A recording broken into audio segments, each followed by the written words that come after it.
una iniciativa presentada en el 2009 por los diputados de la 60 legislatura y que se aprobó en dictámenes. ¿Qué era lo que buscaba este nuevo proyecto?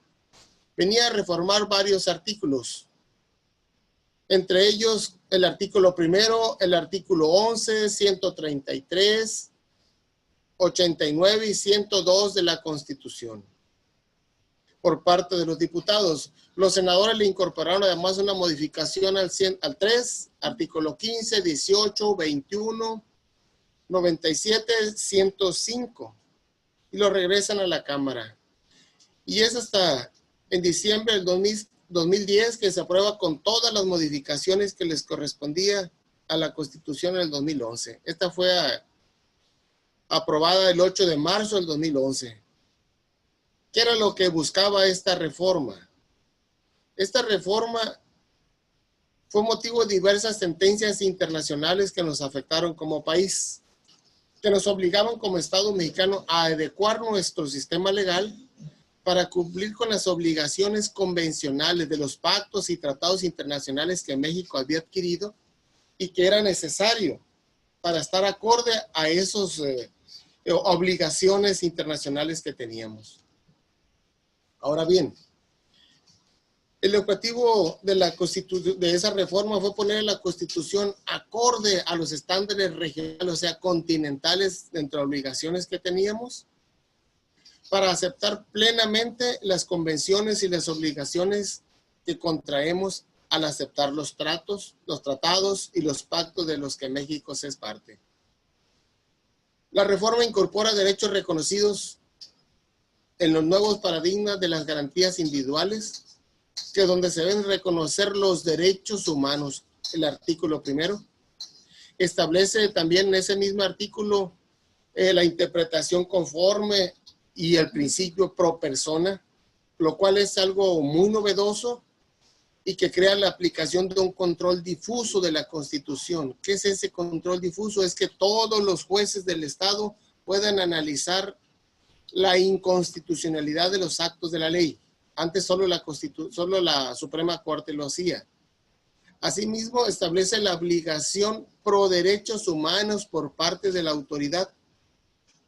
Todas las autoridades están obligadas a ese reconocimiento. Y además incorpora el principio de reparación del daño, que no estaba tomado anteriormente.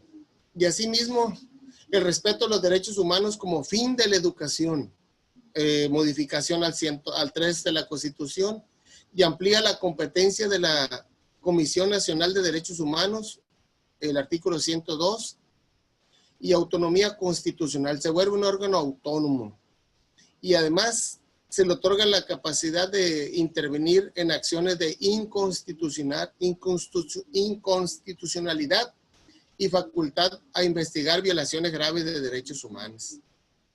Entre esos derechos, hablamos en qué consisten los principios de derecho, jerarquía normativa, control convencional, principio pro persona y el principio de interpretación conforme, que es lo que vamos a tratar el día de hoy en este tema. Son algunos temas que ya vienen ahí dentro del plan de trabajo que tienen que realizar. La ordenación jerárquica se refiere a la estructura escalonada de las normas jurídicas, de modo que la norma inferior no pueda contradecir a la norma superior. No debe vulnerar ese derecho de rango superior que tiene mucho valor dentro de esa jerarquía normativa. Está la Constitución como norma suprema de nuestro país, pero nuestra Constitución debe estar acorde con la Convención Americana y los tratados de los que México es parte. La Constitución, los tratados, y abajo deben de estar, ¿qué? Las leyes federales. Abajo de las leyes federales, las leyes ordinarias, las leyes del fuero común, las leyes de los estados. Y de ahí los decretos. Y abajo de ellos los reglamentos y las normas jurídicas individualizadas. Ahora bien, y una vez que ya hemos definido cuál es la estructura de las normas aplicadas a México, hablaremos de ese control convencional. ¿Qué es el control convencional? Consiste en el análisis que deben ejercer todos los jueces del país y que se integra de la manera siguiente. Todos los jueces, control convencional, todos los derechos humanos que contemple la Constitución, con fundamento en el artículo 1 y el 133, forman parte de nuestro sistema legal. Además, todos los derechos que dispongan los tratados internacionales en los que el Estado mexicano sea parte. Asimismo, los criterios vinculantes de la Corte, o sea, las resoluciones de la Corte Interamericana de Derechos Humanos, que sean sentencias, son obligadas para el Estado mexicano, aunque este no sea parte en la litis que resuelve la Corte. Y esos son criterios orientadores de la jurisprudencia y que proceden de la Corte, cuando sea o no sea parte. Entonces, vean cómo nos vamos como país uniendo a un sistema común. Asimismo, tenemos el principio de interpretación conforme. ¿Qué es ese principio de interpretación conforme? Significa que los jueces del país y todas las autoridades del Estado deben de interpretar el orden jurídico a la luz de los derechos humanos. Tenemos que analizar qué derecho es el que estamos defendiendo y que éste se encuentre en un tratado internacional, que sea parte favoreciendo en todo a la persona la protección más amplia. Toda la protección que se pueda a la persona. Esa es la interpretación en sentido amplio. En sentido estricto se traduce que cuando hay varias interpretaciones jurídicas válidas, los jueces, partiendo de la presunción de constitucionalidad de la ley, deben preferir aquellas que hacen a la ley acorde a los derechos humanos. O sea, evitar incidir, vulnerar los contenidos esenciales de esos derechos, o sea, protegerlos en sentido estricto. O bien, inaplicar la norma. Aquí lo que se trata en sentido amplio es que si hay dos normas que le benefician, vamos a aplicarle la que más le beneficie en sentido estricto. Si hay dos normas que le perjudican, vamos a aplicarle la que menos le perjudiquen. Eso es lo que se busca con esto. La que menos le perjudique. O bien, ¿podemos inaplicarla? Claro que sí. El ejemplo de inaplicación que al menos en los asuntos que llevo es, por ejemplo, en el nuevo sistema, ¿hasta cuándo la ley nos señala que debemos pedir nosotros a una salida alterna? Hasta antes que se dicte el auto de apertura a juicio. Pero el 17 nos señala que los jueces deben buscar por todas las formas posibles la solución de los conflictos. Entonces, si el MP y la defensa del imputado están de acuerdo, antes de que inicie la audiencia de juicio, uno solicita al juez que inaplique ese artículo del Código Nacional en beneficio de la persona. O sea, todo lo que le beneficia a él. No lo vamos a declarar inconstitucional porque sí lo es. Vamos a solicitar que lo inaplique, que no lo tome en cuenta y que se dé la salida alterna aún cuando ya se haya dictado el auto de apertura a juicio y lo han otorgado. A eso se refiere esa inaplicación. Otro caso de inaplicación de esa norma, me ha tocado el cierre de la etapa de investigación complementaria que no debe de ser de 2 a 6 meses, dependiendo la duración de la penalidad que se le aplique. Si yo tengo en aras de un beneficio de adecuada defensa, hay que aportar nuevas pruebas o solicitar la realización de nuevas pruebas, yo le solicito al juez que inaplique ese artículo. Ya se venció el término que le concede la ley. Solicito que lo inaplique. ¿Para qué? Para que yo pueda realizar esos actos de investigación a sabiendas que ya se terminaron los 6 meses o los 2 meses. A eso se refiere esa parte. Y el principio pro persona. ¿De qué se trata este principio pro persona? Consiste en que cuando existen diferentes interpretaciones posibles de una norma, se debe de elegir aquella que más proteja a la persona. Entonces, ese es cuando, ¿en qué consiste? ¿Cómo puede hacer esto? La Corte tiene una tesis jurisprudencial que dice literalmente, principio por persona, el contenido y alcance de los derechos humanos deben analizarse a partir de aquel.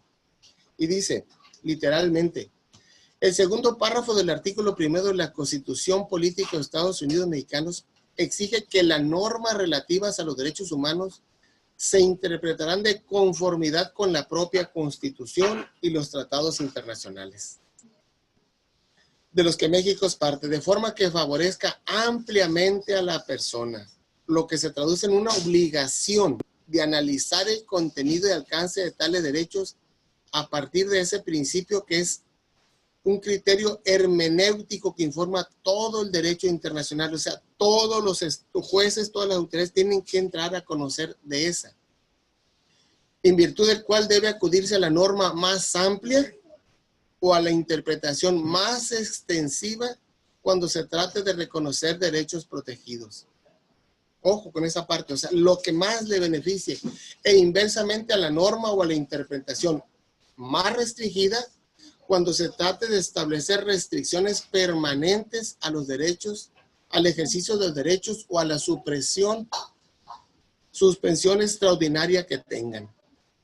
Es decir, dice, dicho principio permite, por un lado, definir la plataforma de interpretación de los derechos, o sea, le da al juez esa facultad, todo lo que le beneficie.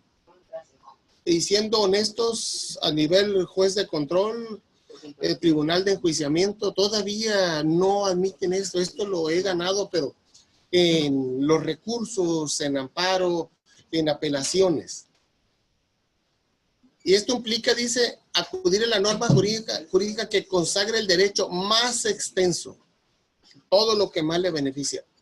Y por el contrario, el precepto legal más restrictivo cuando vayamos a limitar legítimamente los derechos del ciudadano. Entonces, este principio por persona consiste en que cuando existen dos normas que le beneficien, se aplicará la que más le beneficie. Y cuando existan dos normas que le afecten, la que menos le perjudiquen. O sea, es una tesis que está muy clara para entender en qué consiste esto. Ahora bien, también el artículo primero nos señala cuáles son las obligaciones que tienen todas las autoridades en su actuar y qué deben hacer. Deben promover. O sea, todas las autoridades deben de promover. En este caso, la universidad, ¿qué hace con esa promoción de derechos? Informa, difunda la información sobre los derechos humanos. ¿Qué es lo que hace la universidad en este caso y en esta materia? Que ustedes conozcan cuáles son esos derechos. Asimismo, respetar. Abstenerse de violentar los derechos o realizar conductas que puedan obstaculizar su ejercicio. Entonces, cuando hay una resolución que a uno le afecta, el primer artículo que se vulnera es el artículo primero constitucional, porque ellos no están respetando nuestros derechos, no están, ese principio pro persona, esa interpretación conforme, no le están aplicando. Es donde uno entramos a explicarles por qué. Ahora bien, toda autoridad debe de proteger, adoptar medidas para evitar que otros agentes vulneren esos derechos. Asimismo, dice la Constitución, garantizar, asegurar jurídicamente el pleno ejercicio de esos derechos. Esos son las obligaciones que le establece el artículo primero a todas las autoridades en su actuar. Llámese policía, llámese autoridades educativas, llámese ministerios públicos, llámese juez, llámese autoridades, todas las autoridades. Promover, siempre promover cuáles son los derechos, respetarlos, nunca violarlos, protegerlos, adoptar las medidas para que se protejan estos y garantizarlos. ¿Cómo vamos a garantizar este ejercicio? Pero también le da obligaciones. ¿Qué tienen que hacer ellos? Deben de prevenir realizar las acciones necesarias para evitar que se vulneren los derechos. Investigar. Hay una violación de derechos, pues investíguese para sancionar y reparar el daño. Esas son las cuestiones. Entonces, no solo tiene derechos, ahora, ¿qué es lo que hace? La autoridad está obligada a prevenir. ¿Qué está haciendo? A investigar, sancionar y reparar el daño. La reparación del daño, ¿qué comprende? Una reparación integral de todas las medidas de restitución, rehabilitación, compensación, la satisfacción y la garantía de no repetición en la dimensión que quieran, individual, colectiva, material. Entonces, esa es la cuestión. La Ley General de Víctimas señala bien esta parte. ¿Cómo vamos a reparar el daño? Pues se va a indemnizar. Ahora sí, bien claro establece, es una concesión económica que considera el daño a la integridad física o mental. Antes mataban a alguien y ¿quién lo iba a reclamar? Pues está muerto, dicen. No, ahora las víctimas, ¿quiénes son? Si él es víctima del hecho, sufre en su bien, sufrimos el que muera por una acción violenta, un daño irreparable, pero la familia, ellos son las víctimas que van a solicitar eso. Y en la Ley General de Víctimas, artículo 4, señala quiénes son esos. ¿Qué comprende esa indemnización? Daños materiales, pérdida de ingresos, perjuicios morales, los gastos de asistencia jurídica o de expertos, los técnicos que llevan medicamentos, servicios médicos y psicológicos y sociales. O sea, ahora hay una conducta que se sanciona, violencia familiar. ¿Qué es lo que pasa? El médico lo manda a la atención médica y lleva incluido que los gastos medicamentos, las terapias que necesite, los gastos de transporte, todo eso le incluye en esa indemnización. Rehabilitación, bueno, hay un daño psicológico, hay violencia física, también lo incluye. El juez dice, tráeme cuánto cobra, páguese.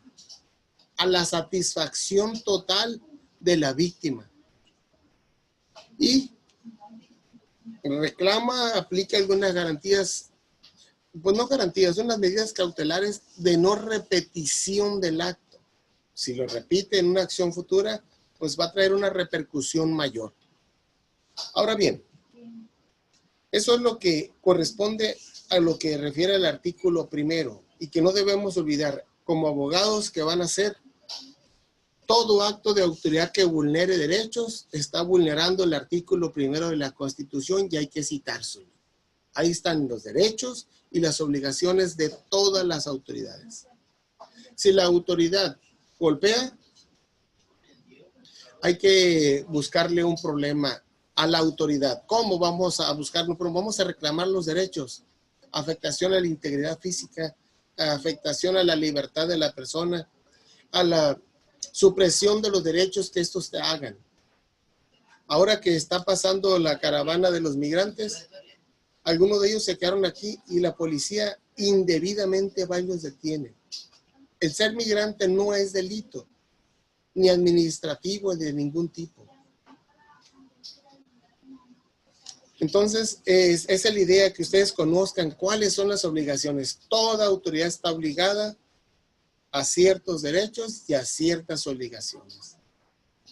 Ahora bien, respecto a la perspectiva de género, voy a explicar sintéticamente desde mi postura por qué se debe buscar esa equidad entre hombres y mujeres dentro de la inequidad que existe.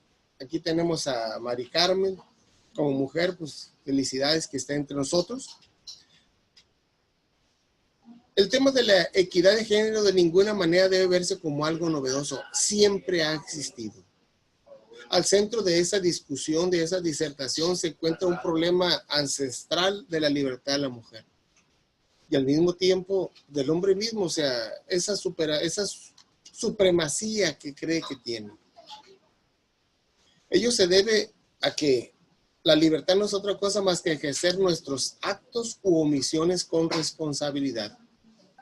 Asumir la consecuencia de lo que se hace o se deja de hacer. Eso es muy importante. ¿Qué dejo de hacer o qué voy a hacer? ¿Y por qué lo hago? Y esa es mi responsabilidad. El reto está en hombre y mujer, o sea, no necesariamente de hombre, sino la mujer. ¿Qué es lo que voy a hacer? ¿Hasta dónde voy a llegar? ¿Qué tengo que pasar? Dejar de luchar cuando encuentre esas limitaciones y sin excepciones, porque la libertad así vista constituye un derecho fundamental. Hacer lo que uno le plazca siempre y cuando no afecte a terceros. Un derecho general y al mismo tiempo un derecho general de igualdad. Todos tenemos esos derechos, pero todavía como que muchos hombres no los entienden, reprimimos, muchas mujeres no la entienden, se reprimen, se sujetan a ese control. La mujer, insisto, la consigo plenamente como tal cuando asume esa responsabilidad de hacer. Lo que realmente es significativo en la vida no es lo que a uno le sucede, sino lo que uno hace que suceda. Aquí está Mari Carmen sujeta a una computadora, escuchándome con la intención de ser mejor. Pues es algo que yo también me congratulo como hombre, que es una mujer más que está en la batalla luchando. Entonces, en ese inevitable corolario de asumir también los aciertos, también asumir los errores, las consecuencias de sus actos, sin culpa, sin, ay, ¿por qué hasta ahora si estoy tan grande estudiando? No, ya pasó, ya lo hice, ¿qué es lo que debo de hacer? Seguir con la vida, superarme, buscar esa superación. Efectivamente, el esfuerzo anterior está tanto el esfuerzo en la mujer como en el hombre. Más en la mujer que en el hombre, en virtud de que son cuestiones específicas de comportamiento grupales que venimos, individuales cada quien, de forma de ser, de educación. Vean nuestros padres, al menos el mío era muy machista, tratamos de quitar esa parte. A veces hay ciertos patrones que se repiten, hay que brincarlos para hacer una vida más plena. Aspectos culturales que ya tenemos, estereotipos, una formación económico-social que traemos. Entonces, se condensan con diferentes filtros, intereses sociales y una determinación de la estructura jurídica. Véanlo ustedes, ¿cuántas mujeres policías hay en Ahome, en Guasave, en Mazatlán? ¿Por qué no las hay? Esa es la cuestión. ¿Por qué ellas no han podido brincar esa parte? ¿Por qué en Policía Federal, si se embaraza, tiene todos los derechos respetados? Policía Municipal, embarazada y querían que anduvieran las patrullas, en el caso específico en Ahome. Pues, ¿qué pasó? Tuvieron que salirse. Dicho lo anterior, voy a enfatizar el caso de la mujer por ser el objeto de estudio de esta desigualdad. Aunque, como ya lo dije, en ninguna manera se excluye el hombre. En otros términos, existe un trato inequitativo tanto hacia el hombre como hacia la mujer frente a la estructura de reproducción social. Es inequidad. ¿Hasta dónde le damos? Social, ideológica, económica, política y jurídicamente dominante en una formación social concreta. Vayan a las comunidades indígenas y dense cuenta cómo está la situación. Dependiendo de la participación o la actividad social en que dicha formación se tenga, dependerá la mayor o menor inequidad. Y ahí es donde tenemos que buscar esa equidad de género en todos los aspectos. Ya tenemos equidad en las cámaras de diputados y senadores, tenemos equidad en las cámaras locales de diputados, tenemos equidad en la Suprema Corte, tenemos equidad en los supremos tribunales de justicia. Ese es hasta dónde vamos avanzando. No tenemos todavía esa equidad. Entonces, dependiendo de la participación o la actividad social en que dicha formación se tenga, dependerá la mayor o menor inequidad que exista. En ambos casos como seres individuales y grupales. El indicador más recurrente sobre la anterior es la pobreza. Chéquenle. A mayor pobreza, mayor inequidad. A mayor inequidad, mayor grado de exclusión y discriminación social. Entonces, esa es la cuestión. Tenemos que empoderar a la mujer que trabaje para que se dé ese lugar que le corresponde. Es decir, educar a la mujer para que busque un desarrollo pleno económico, social, que a la hora de casarse, que busque que no busque un patrocinador, busque una pareja, una contraparte que contribuya a ese desarrollo. Pero también vamos viendo a la otra parte del hombre, es inequidad. Educar al hombre para que, ¿qué es lo que buscan? Pues una doméstica que les lave, les planche, les haga de comer.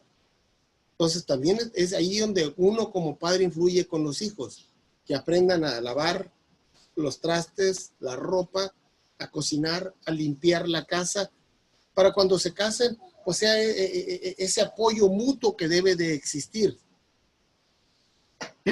Así, concluyo la idea que explícita o implícitamente se encuentra de fondo en nuestro asunto a tratar. Dentro de la inequidad referida, ubico que la búsqueda de una mayor equidad entre el hombre y la mujer. Ahí está la inequidad, dentro de esa vamos dándole esa parte que poco a poco ahí vamos. Tengo una hija que todo es injusto, es una licenciadita. Todo le parece injusto, mamá. Entonces también vamos a ubicarla en esta también, porque todo dice que le parece injusto. Entonces, esta búsqueda de equidad dentro de la inequidad, este ancestral comportamiento social de la lucha por la subsistencia, la garantía de la propiedad privada, ¿quién la tiene? ¿Hombre o mujer? ¿Cuándo la han tenido? Y el contrato necesario para ello, que se necesita.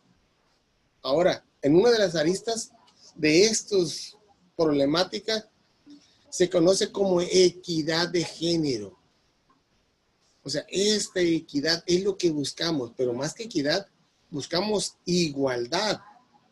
Esa igualdad es lo que tenemos que hacer. O sea, recordemos que la equidad para Hugo Grocio, ¿qué nos decía? Es la virtud de enderezar aquello en que la ley, a causa de su generalidad, ha fallado. O sea, la equidad, la ley, en esa generalidad está fallando, tenemos que enderezarla.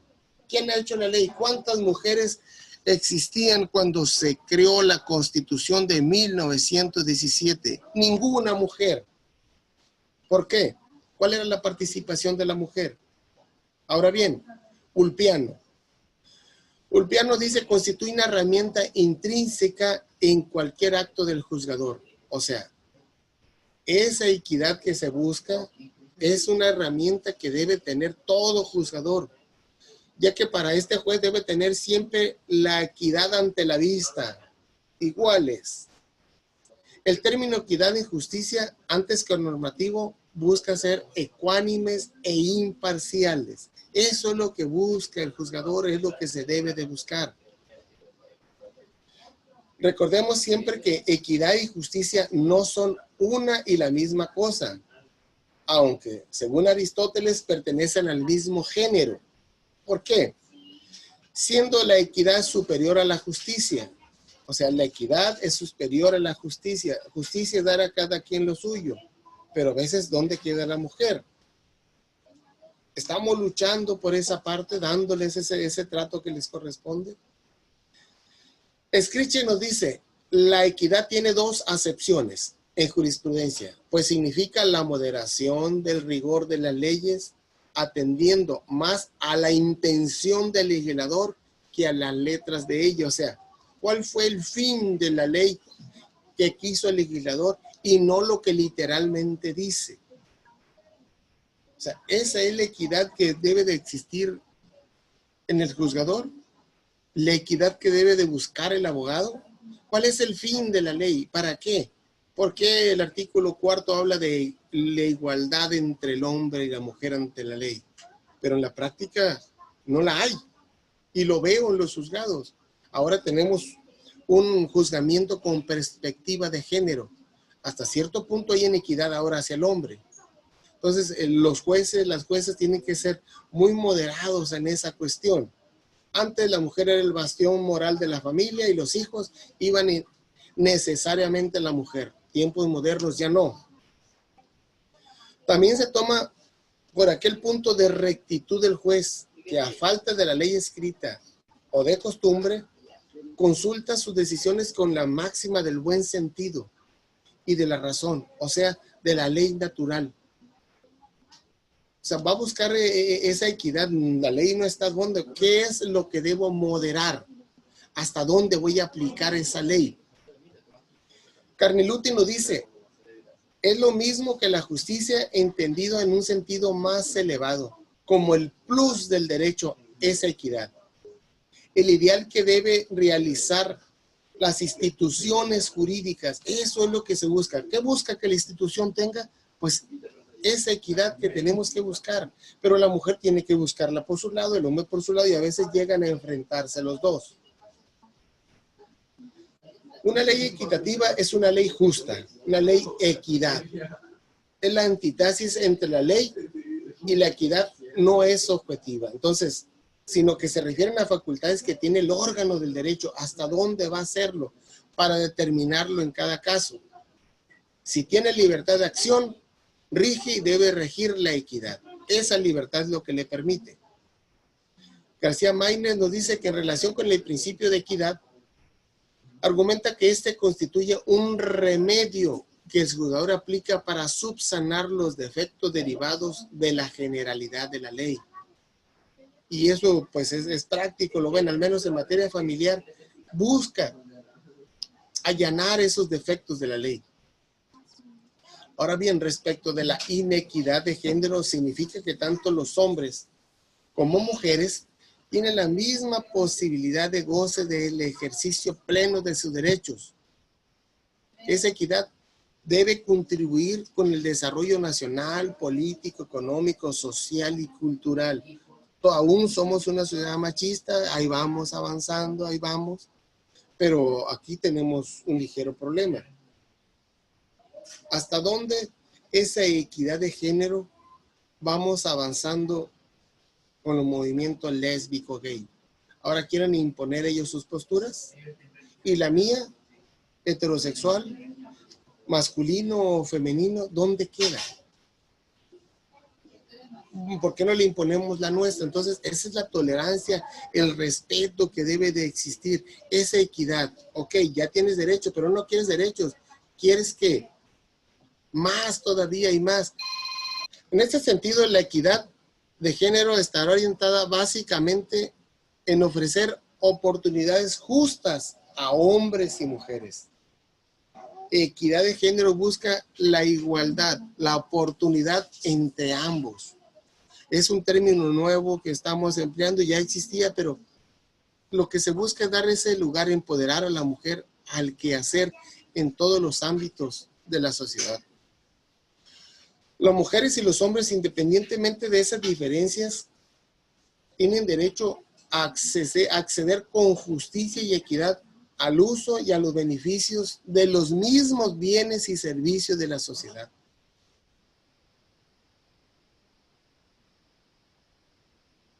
Al menos lo lea esos derechos que antes no tenía, pero también la mujer le exige esos derechos que no exigía. Empieza a haber esa igualdad. De igual manera, están en la capacidad de tomar decisiones de manera igualitaria en los diferentes contextos de la vida, político, económico, social, familiar y cultural. Pero, caso práctico de Sinaloa, ¿podemos ambos, hombre y mujer, decidir qué apellido le vamos a poner? No, aún no. Tenemos ahí un candadito. El apellido que llevará será el del primer apellido del hombre, el segundo apellido de la mujer. ¿Por qué no borrarlo y que quede en esa equidad, en esa convención de acuerdos, cuál va a ser el apellido que le pongan? Ah, pero venimos arrastrando ese machismo, esa descendencia de hombre, que se sepa, ¿por qué no que sea el de la mujer? O sea, esa equidad, ahí hay una inequidad en la ley. Porque quien hizo la ley eran hombres, no eran mujeres. Entonces, ¿quién hace la ley? Pues el que está arriba de todos, el que tiene el control. ¿Quién tiene el control? Los hombres. Entonces, ahí tenemos que pelear en esa parte. Puede ser un buen tema de tesis cuando se vayan a graduar, si es que todavía no la modifican. Modificaron el cambio sexogenérico del acta de nacimiento, pero en esa parte está intocada todavía. Género, ¿qué es el género? Conjunto de personas o cosas que tienen características generales comunes. Es el encargado de establecer en las ciencias sociales normas y leyes para una posterior relación entre hombres y seres vivos. Género. No, es que no puede ser masculino y femenino porque estamos discriminando ¿a quién? A los intermedios. Es un término técnico específico en ciencias sociales que alude al conjunto de características diferenciadas que cada sociedad asigna a hombres y mujeres. Según la Organización Mundial de la Salud, el género se refiere a los roles sociales que vamos construyendo, a los comportamientos que vamos realizando, a las actividades y atributos que una sociedad considera como apropiados para hombres y mujeres. 20 años atrás, las mujeres manejaban trailers, las mujeres manejaban el metro, las mujeres eran los pilotos de los aviones, las mujeres estaban dentro de las Fuerzas Armadas, estaban solo en cuestiones administrativas, ahora no, están en todas las áreas, estaban en cuestiones de servicios, ahora están dentro de las armas, al igual que el hombre. Entonces, ¿qué es lo que busca esto? Esos atributos de una sociedad considera como apropiados, dice, para hombres y mujeres, orientando a visualizar aquellas diferencias y desigualdades sociales entre mujeres y hombres que provienen de ese aprendizaje que vamos llevando, que vamos haciendo nuestros hijos. Esos estereotipos que les vamos formando, esos prejuicios que tenemos que quitar.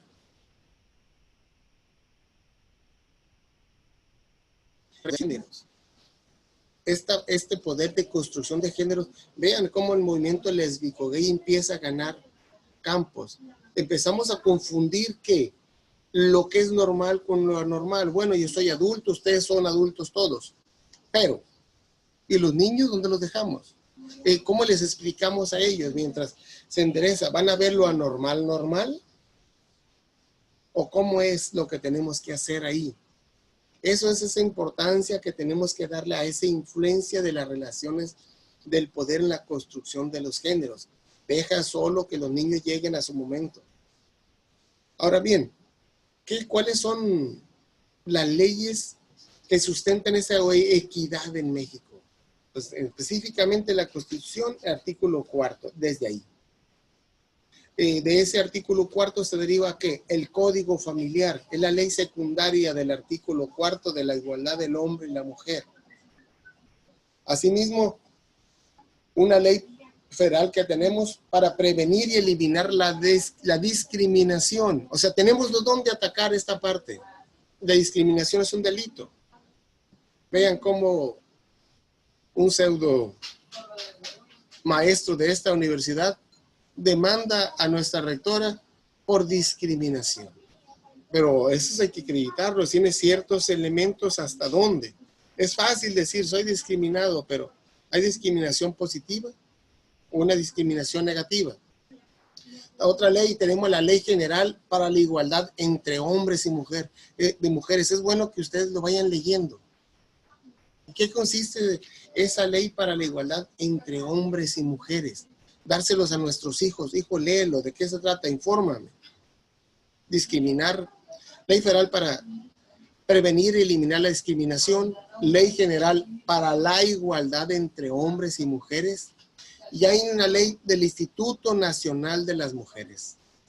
O sea, vean, mujeres, discriminación. Es importante que la mujer se empodere de ese conocimiento, de esa información, para poder exigir estar en esas condiciones de hacerlo. Tenemos la Ley General de Educación. ¿Hasta dónde esa Ley General de Educación nos da? La Ley General de las Personas con Discapacidad. O sea, vamos buscando equidad. ¿Y dónde está esa equidad? Tenemos la Ley de los Derechos de las Personas Adultas. La Ley General de Acceso de las Mujeres a una Vida Libre de Violencia, la Ley para prevenir y sancionar la trata de personas. Y aquí estoy viendo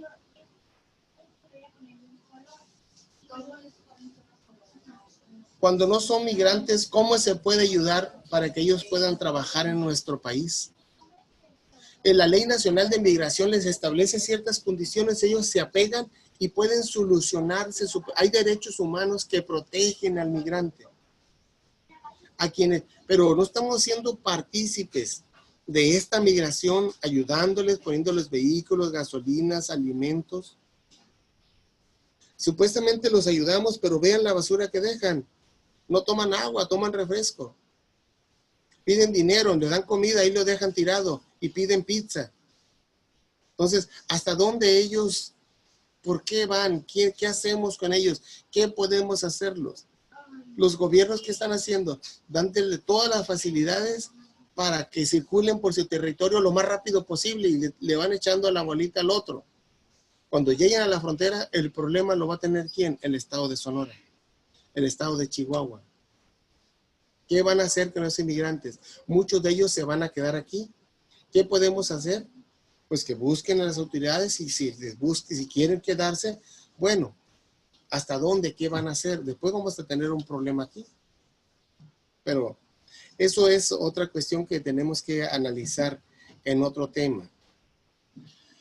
Por último, que quiero hablarles a ustedes antes de cerrar esto, ¿cuáles son los compromisos internacionales adquiridos en la Cuarta Conferencia Mundial de la Mujer? El Plan de Acción de Beijing. ¿Cuáles fueron los obstáculos que se encontraron en esa? O sea, van en la cuarta conferencia donde surgen ciertos derechos, donde se busca empoderar a la mujer. Por eso es importante. Estos temas no los van a encontrar en ninguna otra universidad. Nuestra universidad es en esa interculturalidad. Vamos dando esa parte. ¿Qué es lo que obstáculos que se encuentran en esa cuarta conferencia? La mujer y la pobreza. Y hablamos más atrás, a mayor pobreza, mayor inequidad. Entonces tenemos que buscar esa parte, empoderar a la mujer al desarrollo, el acceso desigual a la educación. Tenemos que darle a la mujer, ponerle en esas perspectivas, en esa igualdad. Tienes que entender que tienes que superarte por esto, para esto. En nuestro caso, en nuestro país, pues ahí están las situaciones, están todas las condiciones dadas para que la mujer empiece a aflorar. La falta y el acceso desigual a los sistemas de salud. Problemas en México. ¿Cuántas personas se han muerto? Llegan a los hospitales embarazadas y no las atienden. Esos tratos desigual. La violencia contra la mujer. ¿Por qué se inventa o se establece el delito de feminicidio? Era tanta la violencia masculina que había que ponerle un tope, un agravante. Es un simple homicidio, es que me estás discriminando como hombre. Es una discriminación positiva para poner límites a esa parte. Ahí andan allí ciertos grupos de personas también penalizar la violencia de la mujer hacia el hombre, pues es mínima. Por eso se inventó y se estableció de acuerdo a la Corte Interamericana esa justicia con perspectiva de género. Si la mujer mató al hombre, ¿por qué lo mató? ¿Qué había atrás? También otro tema importante de la plataforma de acción de Beijing, los diversos aspectos de la vulnerabilidad de la mujer en los conflictos armados. Y hay un reportaje de National Geographic en Colombia y la mujer. Está muy, muy, muy llamativo, muy importante. Sería bueno que se metieran ahí un ratito. Dura como media hora. Ahora bien, la desigualdad en las estructuras económicas. Esa desigualdad de estructuras económicas tan disparadas también genera esa discriminación, esa desigualdad de género. Un país donde tenemos al millonario más grande del planeta, con un aproximado de 60 millones de pobres en pobreza extrema. ¿Qué genera? Esa desigualdad también, esa discriminación, esa inequidad. Ahora también, la desigualdad en el poder y la toma de decisiones. ¿Hemos tenido una mujer presidenta de la República en México? No. las candidatas, somos un país todavía muy machista que tenemos que avanzar. Presidentas municipales, ¿cuándo? ¿Cuándo? ¿En dónde? ¿Cuántas ha habido? Y vean cómo se les ataca. Entonces, esa toma de poder, esa desigualdad, tiene que irse atacando. ¿Cómo? Con la participación activa de las mujeres. Ahora, carencia de variados mecanismos institucionales para mejorar el adelanto de la mujer. En escuelas, ¿qué se hace? En las fábricas, ¿qué se hace? Entonces, tiene que establecerse. La Comisión Nacional de Derechos Humanos va buscando, cada vez se implementa todo lo que vamos a hacer ahí. Y la falta de respeto y la protección inadecuada en cuanto a los derechos humanos. Eso es esa falta, ¿hasta dónde? Sí, ahí está, pero sigue vulnerándose. Por ejemplo, ahí está. Son cuotas voluntarias en las escuelas primarias y secundarias obligatorias. ¿Dónde está la voluntariedad? Y todo el mundo se somete y lo realiza. Derecho humano a la educación, sí, estamos obligados a ayudar en la medida de que lo necesite la escuela, pero así que le obliguen, que le condicionen. Entonces, la desigualdad en la gestión de los recursos naturales y en la salvaguardia del medio ambiente. ¿Quiénes andan ahí? ¿Hay mujeres, hay hombres? ¿Hay inspectoras protegiendo en los campos pesqueros la producción o reproducción de la escama, del crustáceo, de la tortuga? No hay mujeres, puros hombres. ¿Por qué no hay mujeres? ¿Por qué un mínimo? Y es un mínimo. Y por fin, y último, tenemos la discriminación y violación de niñas. Todavía sigue siendo muy elevado, todavía sigue dándose ese problema. ¿Qué se ha hecho? ¿Hay una información en las escuelas primarias? ¿Hay una información en las escuelas secundarias? ¿Hay una concientización de los papás? No, no lo hay. Entonces, esta perspectiva de género todavía tiene mucho que avanzar. Y pues, compañeros, este es el tema que vimos el día de hoy. Espero le haya sido de su ayuda, les haya servido de algo. No les pude yo escuchar, pero estoy a su disposición.